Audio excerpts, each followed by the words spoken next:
আমাকে ঠকানোর অপরাধে একদিন তুমি নিজেও ঠকে যাবে। আমাকে ভীষণভাবে ঠকানোর জন্য হলেও একদিন তুমি কারো কাছে ঠকে যাবে। এই যে আমি তোমাকে এত ভালোবাসি ভালোবাসি বলছি, অথচ তুমি আমাকে কোনো গুরুত্ব দিচ্ছ না। একদিন তুমিও ঠকে যাবে। কোনো মানুষ তোমাকে ভীষণভাবে ঠকাবে, তখন তুমি তাকে প্রচণ্ড বলবে যে আমি তোমাকে ভালোবাসি, আমাকে ছেড়ে যেও না। এই কথাগুলো বলার পরও সেই মানুষটা তোমাকে ছেড়ে যাবে। তুমি হিসেবটা মিলিয়ে নিও, একদিন তোমার সাথে ঠিক সেমটাই ঘটবে যেটা আজকে আমার সাথে হচ্ছে। সময় কখনো এক থাকে না।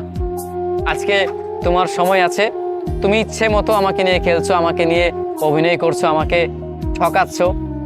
একটা সময়ের পর দেখতে পারবে কোনো এক মানুষ তোমাকে নিয়ে খেলবে, তোমাকে নিয়ে অভিনয় করবে।